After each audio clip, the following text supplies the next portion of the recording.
오늘 봉독한 말씀을 가지고 예수님 우리 가운데 거하시다 라는 제목으로 우리 한 목사님 말씀 나누어 주시겠습니다. 힘차게 박수 한번 하겠습니다.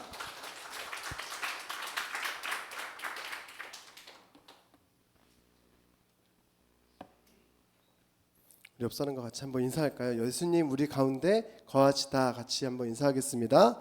예수님 우리 가운데 거하십니다. 아멘. 저는 캐나다 크리스천 칼리지라는 그 기독교 상담학 공부를 하였습니다. 심리학 공부를 하는 동안에 제 자신의 마음에 대해서 좀 알게 되었고, 사람들의 내면에 대해 몰랐던 부분에 대해서 새롭게 깨닫는 시간이 되었습니다. 그런 배움 속에서 많은 사람들 마음속에는 외로움과 두려움이라는 감정이 크고 작게 자리하고 있다는 것을 알게 되었습니다. 이 두 감정 중에서 여러분은 어떤 것이 자신 안에 더 크게 자리 잡고 있나요? 예를 들어 저처럼 어릴 적에 부모님을 일찍 여의었거나 바쁜 부모님으로부터 충분한 돌봄을 받지 못하였다면 외로움이라는 감정이 마음속 깊이 자리 잡았을 가능성이 큽니다. 반면에 부모님의 성향이 엄격하거나 또 완벽주의적이셔서 잔소리를 많이 듣고 자꾸 꾸중을 듣거나 벌을 받거나 매를 맞은 기억이 있다면 두려움이라는 그 마음이 더 깊이 뿌리 내렸을 수도 있습니다. 이 두 감정은 모두 사랑과의 관계에서 비롯된 마음입니다. 그리고 특히 어린 시절 부모와의 관계에서 깊은 영향을 받습니다. 심리학에서는 이러한 마음의 구조를 A 트라우마 또 B 트라우마라는 개념으로 설명합니다. 그럼 띄워주시면 같이 한번 보도록 할게요.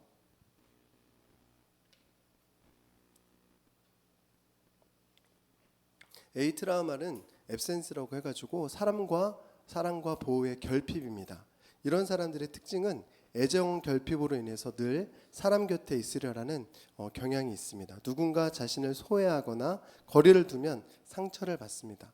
사랑 감정에 좀 예민하고 사람들에게서 멀어지지 않도록 노력합니다. 이런 사람들은 이제 낯선 사람과도 쉽게 말을 걸고 친해지고 새로운 관계를 잘 적응합니다. 때로는 금방 사랑에 빠지는 경향이 있어서 나를 좋아해줘서 고마워하는 마음이 커서 별다른 기준이 없이 관계를 시작하고 이별하고 이런 것들을 반복하기도 합니다. 특징 중에 하나가 친구가 많은 편이고요. 다양한 사람들과 어울리며 시간을 보내는 것을 즐깁니다. 반면에 B트라우마는 부정적 경험에서 오는 상처인데요. 과거에 받은 상처로 인해서 사람 자체를 경계하게 됩니다.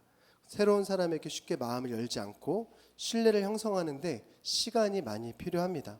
누군가가 급하게 다가오면 오히려 더 마음의 문을 닫고 거리를 두게 되죠. 이런 사람은 이성과의 관계에서도 신중하고 조심스럽습니다. 또한 자신의 마음을 표현하거나 고백하는 것이 쉽지 않습니다. 그러나 한번 관계를 시작하면 오래 유지하는 편이며 친구와의 관계도 소수에 집중되어 깊이 있는 교제를 나눕니다. 우리 안에 있는 이런 외로움과 두려움, 그 뿌리를 돌이켜보면 대부분 사랑과의 관계에서 생겨난 상처들에서부터 비롯됩니다. 그리고 그 관계의 시작은 부모로부터 시작된 것이죠. 이런 상처와 결핍을 회복할 수 있는 유일한 분이 있다면 그분은 바로 우리를 창조하시고 말씀이 육신이 되어 오신 예수님이십니다. 그분은 우리 가운데 거하시며 외로움과 두려움을 깊이 이해하시고 치유하여 주시고 회복시켜 주십니다. 오늘 말씀을 나눌 때 우리 안에 있는 이런 트라우마가 치유되는 은혜가 우리 모두에게 있기를 소망합니다.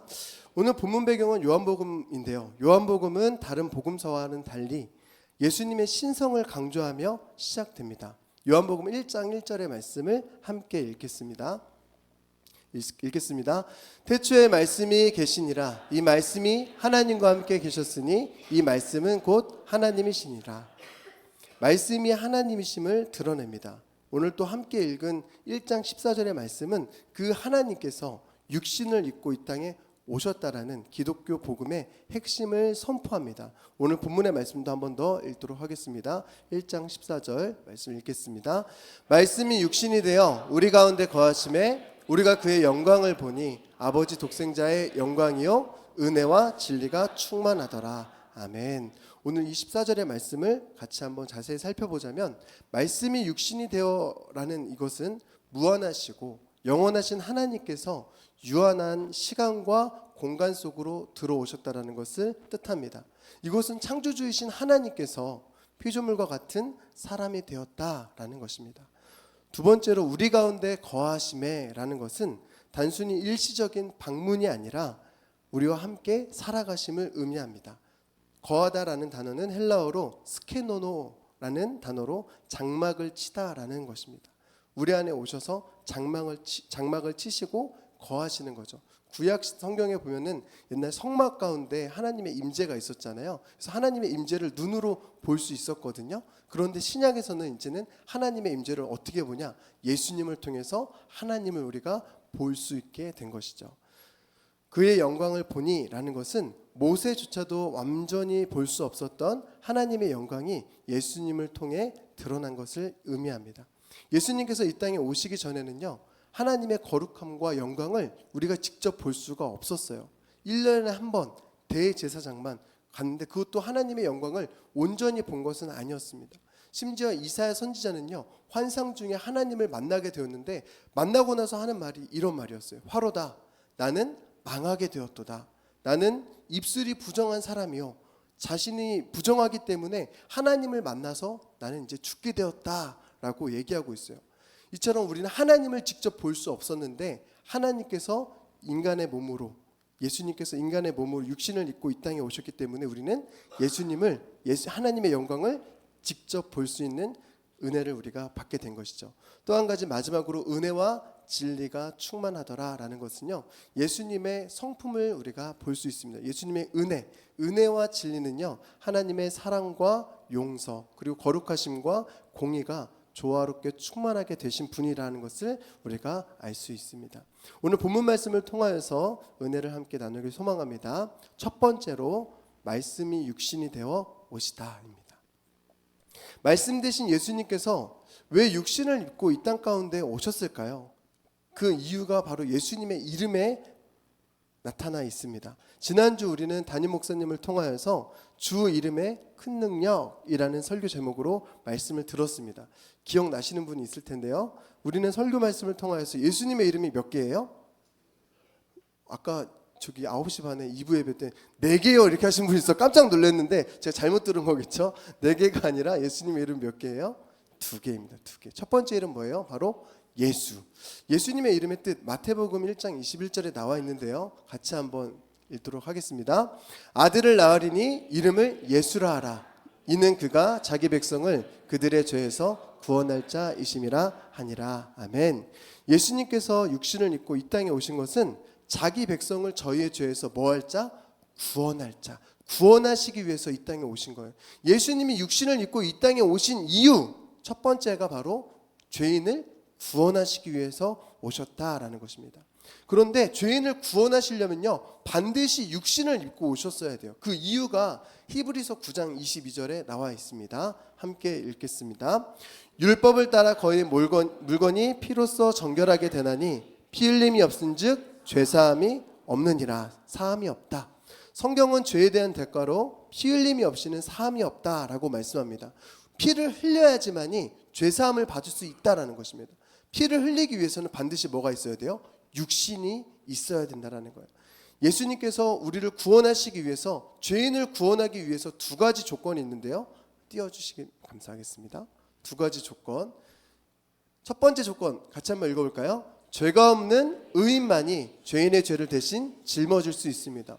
죄가 있는 사람이 죄 있는 사람의 죄를 대신 짊어질 수가 없어요. 더러운 사람이 더러운 사람을 깨끗게 할 수가 없습니다. 내가 깨끗해야지만 다른 사람의 더러움을 대신 짊어질 수 있다라는 거예요. 예수님만이 죄가 없다라는 것이죠. 두 번째는요, 같이 한번 읽겠습니다. 죄를 짊어지시고 피 흘려 죽어야만 죄인이 죄사함을 받을 수 있습니다. 이것은 하나님께서 정하신 법이에요. 인간이 죄를 지으면 그 죄사함 받기 위해서는 아까 우리 히브리서 9장 22절에 말씀 본 것처럼 피 흘림이 없은즉 죄사함이 없기 때문에 반드시 인간의 모습으로 이 땅에 오셔서 피를 흘리실 때에 우리가 죄인은 죄사함을 받을 수 있다라는 것이죠. 우리가 잘 알고 있는 로마서 3장 23절에는 모든 사람이 죄를 범하였다라고 말씀하고 있고, 로마서 3장 10절에는 기록된 바 의인은 없나니 하나도 없다라고 말씀하고 있습니다. 이처럼 예수님 외에는 죄가 없는 사람이 없습니다. 모든 사람은 다 죄를 갖고 있습니다. 그렇기 때문에 우리를 구원하실 유일한 한 분, 우리를 구원하실 수 있는 한 분은 바로 예수님이십니다. 예수님 뭐가 없기 때문에? 죄가 없기 때문에. 그 예수님께서 죄 없으신 예수님께서 육신의 몸으로 이 땅에 오셔서 우리를 대신해서 십자가에서 피를 흘리셨기 때문에 우리가 죄 사함을 받게 되었고 새 생명을 얻게 되었습니다. 만약에 예수님께서 육신을 입고 이 땅에 오시지 않았다면 우리는 죄 사함을 받지 못했을 것입니다. 십자가는 하나님의 공의와 사랑을 우리에게 보여주신 사건입니다. 하나님께서 정하신 이 법을 하나님께서 지키지 않고, 야, 예수님께서 이 땅에 안 내려오시고 그냥 내가 저 하늘에서 너의 죄를 용서해 줄게, 기도만 하면 용서해 줄게 라고 하면 하나님이 만드신 법을 누가 어기는 거예요? 하나님이 어기게 되는 거예요. 하나님이 정하신 법을 하나님이 어기면 그것은 하나님이 아니죠. 하나님은 인간이 아니시기 때문에 하나님은 반드시 약속을 지키시는 분이십니다. 하나님이 만드신 그 법을 지키기 위해서 예수님께서 육신의 몸을 이 땅에 입고 이 땅에 오시게 된 것입니다. 하나님께서는 자신이 만든 법을 지키심으로 공의와 사랑을 우리에게 보여주셨습니다. 이처럼 우리에게 구원을 주신, 우리를 죄사함을 주신 주님께 우리가 감사의 박수로 올려드리겠습니다. 담임 목사님께서 박수 많이 하시더라고요. 근데 저는 이게 어떻게 하는 건지 잘 몰라가지고 해봤는데 어색하네요. 다시 한번 크게 한번 박수 해볼까요? 감사합니다. 우리를 구원해 주셔서 감사합니다. 예수님께서 이 땅에 육신을 입고 오신 이유, 첫 번째가 예수라는 이름의 뜻이 있는데 뭐예요? 우리를 죄에서 구원하시기 위해서 육신을 입고 오셨다라는 것이죠. 두 번째는 같이 한번 볼까요? 함께 읽겠습니다. 우리와 함께 하시기 위해 오시다. 예수님께서 육신을 입고 두 번째 오신 이유는 또한 예수님의 두 번째 이름에 나타나 있어요. 두 번째 이름 뭐죠? 첫 번째 이름은 예수, 두 번째 이름은 임마누엘. 임마누엘의 뜻은요, 히브리어로 이렇게 되어 있습니다. 그 전에 우리 임마누엘 말씀을 같이 한번 읽어볼까요? 마태복음 1장 23절의 말씀 함께 읽겠습니다. 보라, 처녀가 잉태하여 아들을 낳을 것이요 그의 이름은 임마누엘이라 하리라 하셨으니 이를 번역한즉 하나님이 우리와 함께 계시다 함이라. 아멘. 예수님의 두 번째 임마누엘의 이 뜻은요, 이 히브리어로 임은요, 함께라는 뜻이에요. 쓰셔도 좋아요. 함께. 마누는 우리와라는 뜻이에요. 우리와. 그리고 엘은 하나님이라는 뜻이에요. 이 세 가지 단어가 결합해서 하나님께서 우리와 함께 계시다라는 뜻입니다. 이렇게 우리가 하나하나 알아가는 즐거움이 있죠. 임마누엘은 단순한 이 동행을 의미하는 것이 아니라 하나님의 임재로 말미암아 완벽한 보호가 있다라는 거예요. 우리가 하나님이 우리와 함께 하시면 우리는 보호받을 수 있는 거예요. 아까 전에 우리 노진용 지사님께서 기도하실 때 강아지가 주인과 함께 있으면 어떻게 해요? 큰 강아지가 있더라도 보호받을 수 있으니까 안정감을 누리는 것처럼 하나님이 우리와 함께 하심으로 우리는 원수의 어떤 공격에서도 우리는 보호받을 수 있고 그 원수의 공격이 무의미해질 수 있습니다. 그리고 또한 주님과 함께 우리는 승리하게 된다는 것이죠.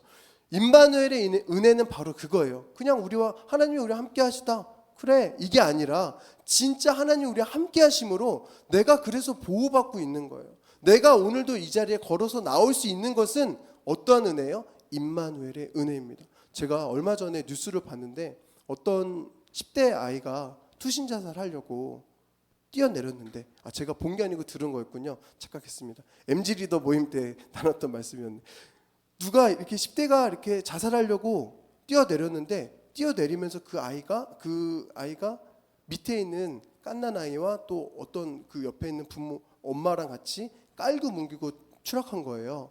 그래서 투신자살한 아이도 죽고 그 깔고 뭉개당했던 그 아이도 죽고 그 엄마도 죽게 된 거예요. 다 같이. 그러니까 길 가다가 아무런 깜짝 놀랐을 거 아니에요. 길 가다가 아이랑 길 가다가 깔려 죽은 거예요. 너무너무 정말 충격적인 사건인데 우리가 하루하루 살아가는 것은 하나님의 보호와 하나님의 그 보호하심이 우리에게 있었기 때문에 우리가 오늘 하루도 살아갈 수 있는 줄 믿습니다. 우리가 이렇게 교회 걸어 나올 수 있는 거, 매주일 예배 드릴 수 있는 거 은혜예요. 1년에 52주 중에 52주를 한 번도 안 빠지고 예배를 드릴 수 있다? 그거 진짜 큰 은혜입니다. 우리가 언제 어떻게 아프게 될지, 어떤 사고가 있게 될지 모르잖아요. 우리가 이렇게 예배 드릴 수 있는 건 누구의 은혜다? 임마누엘의 은혜다라는 것이죠. 예수님께서 육신을 입고 이 땅에 오신 이유, 첫 번째가 자기 백성을 죄에서 구원하시기 위해서 오셨다고 하셨고, 두 번째는 우리가 살펴보고 있는 것처럼 우리와 뭐하기 위해서? 함께 하시기 위해서 오셨다라는 거예요. 자, 임마누엘, 우리 하나님이 우리와 함께 하시는데요. 이것은 다른 종교와 기독교와 차이점, 가장 큰 차이점이 이거예요. 다른 종교들은 다 신을 찾아가거든요. 고행과 어떤 노력을 통해서 신을 만나려고 해요. 그런데 기독교는 특별히 내가 하나님을 알지도 못하고 하나님 찾지도 않았는데 하나님이 우리 가운데 오신 거예요. 우리가 살펴볼 텐데 세계에서 가장 많이 믿고 있는 종교들이 여러 개 있습니다. 세계 인구가 지금, 저는 옛날에 노래 동요에서는 60억 지구에서 이렇게 얘기했잖아요. 60억 지구에서 널 만난 건, 아시죠? 네, 저 많이 들었던 노래인데 지금 60억 지구가 아니라 지금 보니까 82억이더라고요.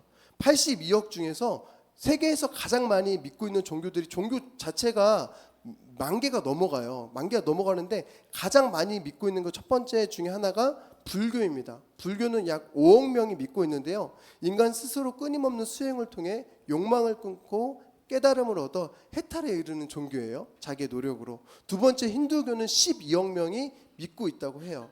약 12억 명. 수많은 신들 가운데 자신이 속한 신에게 경건과 제사로 다가가고요. 영원히 계속 윤회하다가 카르마와 선행에 따라 해탈에 이르는 것을 목표로 하는 것이 바로 힌두교예요. 세 번째는 이슬람교입니다. 이슬람교 굉장히 많습니다. 약 20억 명이라고 해요. 20억 명. 경전인 꾸란의 율법을 지키고 선행과 순종을 통해 알라에게 인정을 받으려고 합니다. 자기 노력으로 구원을 받는 체계가 바로 이슬람이에요. 그 외에 무교도 있는데요. 무교는 약 12억 명이라고 합니다. 우리 기독교는 25억 명 정도 하는 것 같아요. 이거는 기독교뿐만 아니라 천주교 합쳐서 얘기한 것 같은데요. 기독교의 핵심은 하나님이 인간을 찾아오셨다라는 사실입니다. 예수님께서는 우리와 함께 하시기 위해 오셨을 뿐만 아니라 우리가 아직 죄인 되었을 때 우리를 위해 대신 죽어주셨습니다. 로마서 5장 8절에 보면 아직 우리가 죄인 되었을 때 그리스도께서 우리를 위하여 죽으심으로 하나님께서 우리에 대한 자기의 사랑을 확증하셨느니라. 아멘. 우리는 죄 있는 사람은요, 죄가 있기 때문에 하나님께 못 다가가요. 하나님 거룩하시잖아요. 죄 있으면 하나님 앞에 가면 죽거든요. 우리는 하나님께 갈 수가 있을까요? 없을까요? 없어요. 뿐만 아니라 가고 싶은 마음도 없어요. 갈 수도 없고 가고 싶은 마음도 없고 죄 가운데 있는 거예요. 그런 우리 가운데 누가 찾아오셨어요? 하나님이 우리 가운데 찾아오셨다. 나는 하나님 몰랐어요. 죄인 되었어요. 세상 것 좋아서 방탕하게 살고 있었어요. 술 마시고 담배 피고, 제가 그랬다는 건 아니고 술 마시고 담배 피고 그런 방탕한 삶을 살다가 하나님 없이 돈 쫓고 세상 욕망을 쫓아 살다가 있는 저희에게 누가 찾아오셨어요? 하나님이 우리 가운데 찾아오셨습니다. 할렐루야. 이런 하나님께서 우리 가운데 오신 이유는 우리와 함께하고 싶으셔서. 우리 함께하고 싶다라는 건 뭘까요? 그것은 바로 사랑이에요. 정말 사랑하면요, 뭐 하고 싶어요? 함께하고 싶잖아요. 그래서 결혼하셨잖아요. 별로 반응이 없는데, 사랑하기 때문에, 함께하고 싶어서 사랑하기 때문에 결혼하셨는데, 이처럼 하나님께서 우리를 사랑하셔서 함께 하시는데, 함께함의 은혜가 세 가지가 있습니다. 첫 번째, 주님께서 우리와 임마누엘로 함께 하시며 얻는 첫 번째 은혜는 두려움 대신 평안을 얻게 됩니다. 두려움 대신 평안. 세상은 알 수도 없고 줄 수도 없는 그 평안이 예수 그리스도를 통해서 우리에게 있는 줄 믿습니다. 그리고 두려운 마음이 있을 때 예수님을 찾으세요. 예수님의 이름을 부르세요. 그러면 그 두려움이 사라지고 내 안에 평안이 임하게 될 것입니다. 수술을 앞두고 두렵죠. 무섭죠. 그때 어떻게 해야 될까요? 기도받고 기도해야 합니다. 누굴 찾아야 돼요? 내 안에 계신 임마누엘의 하나님을 찾을 때 그 수술 가운데 두려움 없이 수술을 잘 마칠 수 있을 걸 믿습니다. 또 한 가지, 두 번째 주신 은혜는요, 방황 대신 방향을 우리에게 주십니다. 예수님을 알기 전에는요, 인생에 공허합니다. 내가 왜 살지? 왜 태어났지? 목적을 몰라요. 내가 무엇을 위해서 이렇게 열심히 살아가지? 내가 이렇게 힘들게 돈을 벌어서 무엇 하나? 인생에 방황하게 됩니다. 공허하게 되고 허무하게 돼요. 그런데 주님을 만나면 길과 진리와 생명 되신 주님을 통해서 우리 삶의 목적이 분명해집니다. 내가 이 땅에 태어난 목적, 내가 무엇을 위해 살아야 되고 왜 살아야 되고 어떻게 살아야 되는지 예수님을 통해서 우리가 확실히 알게 된다라는 거예요. 하나님의 나라를 소망하게 되고요. 꿈을 꾸게 돼요. 한 영혼을 품게 돼요. 이 세상의 가장 큰 가치를 우리가 알게 돼요. 세상 사람들의 가치는 돈과 성공과 명예지만 주님이 주신 우리 가치는 한 영혼을 품는 거거든요. 하나님 나라를 확장하는 거거든요. 그런 방향을 우리에게 주십니다. 꿈을 주십니다. 세 번째는요, 고독 대신에 사랑을 주십니다. 우리가 이상하게 남편과 아내가 같이 살아도 그래도 외롭대요. 아내가 외롭대요. 남편이 또 외롭대요. 사람들 친구들 많은데 군중 속의 고독이라고 하잖아요. 주위에 친구는 많은데 혼자 있으면 어떻게 해요? 외로워요. 그렇죠? 나이가 먹어가고 하면 또 더 외롭대요. 그런데 그런 외로움 가운데 고독 가운데 누가 찾아오셨어요? 하나님께서, 예수님께서 육신의 몸을 입고 이 땅 가운데 오셨고 우리에게 성령을 보내주셔서 임마누엘로 내 안에 계십니다. 그래서 나는 혼자 있을 때도 혼자가 아니에요. 내가 어디를 가든지 무엇을 하든지 주님은 나와 항상 함께 하시는 줄 믿습니다. 외로우신 분들과 만나지 마시고 외로우신 분들 주님을 찾으시고 임마누엘의 하나님을 경험하는 우리 모두가 되길 바랍니다. 인간은 A 트라우마, B 트라우마로 인해 외로움과 두려움 속에 살아갑니다. 하나님은 그 상처를 치유하기 위해 임마누엘의 하나님으로 이 땅 가운데 오셨습니다. 육신을 입은 말씀 되신 예수님은 우리와 같이 되시고 우리 가운데 거하시며 우리의 죄를 대속하심으로 함께 하시는 하나님의 사랑을 보여주셨습니다. 오늘 말씀을 정리하고 결론을 맺겠습니다. 어제 우리는 2025 같이 걷기 여름 캠프를 하였습니다. 여기서 같이 걷기, 가치는 뭐예요? 밸류. 세상 사람들이 말하는 가치는 돈, 명예, 성공, 행복이겠죠. 하지만 예수님을 믿는 우리에게 진짜 가치는 길 되시고 진리 되시고 생명 되신 예수님이 우리의 진짜 가치인 줄 믿습니다. 예수님을 쫓아가는 삶, 그것이 바로 같이 걷기입니다. 또한 이 같이 걷기는 이중적인 의미가 있죠. 가치, 밸류도 있지만 함께라는 가치, 투게더라는 의미도 있습니다. 이 길을 걸어가는데 예수님을 쫓아가는 그 길, 나 혼자 가는 게 아니라 누구랑 가요? 예수님을 믿는 우리가 이 공동체가 함께 가는 줄 믿습니다. 그래서 제가 어저께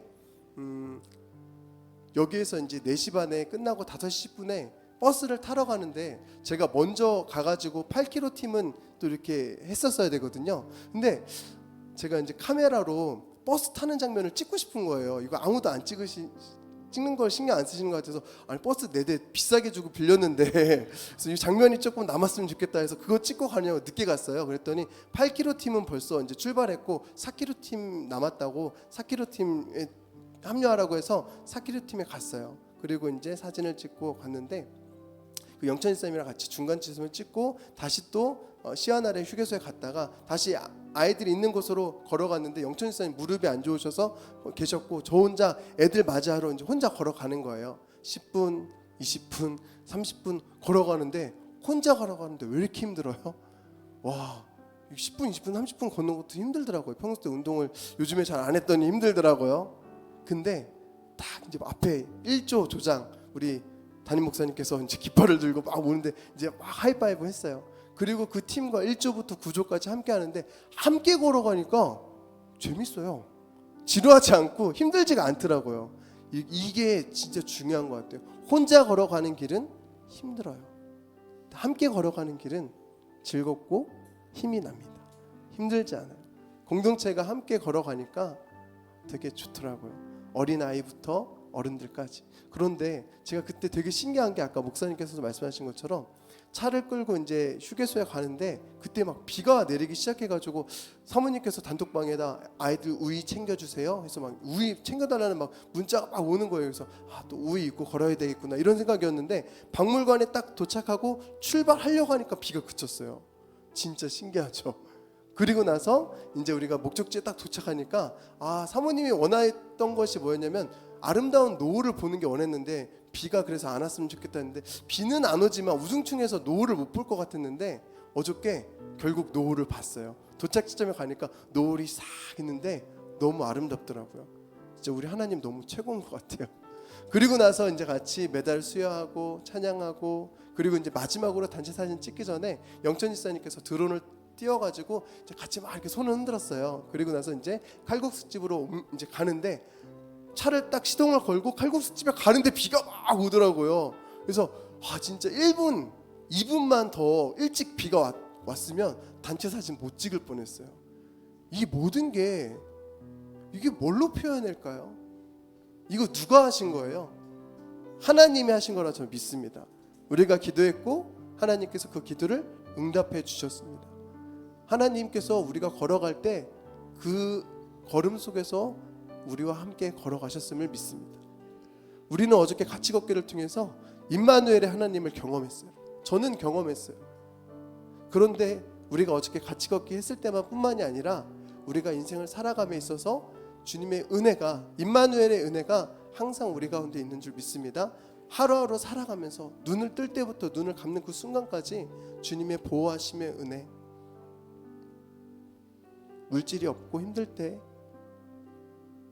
아시고 주님께서 채워주시고 열어주시고, 관계에 막혔을 때 풀어주시고, 그런 은혜가, 그 임마누엘의 은혜가 우리의 삶을 붙들고 우리 호흡 다하는 그날까지, 천국 가는 그날까지 임마누엘로 함께 하실 주님을 믿습니다. 그런 주님을 같이 우리 일어나서 찬양하고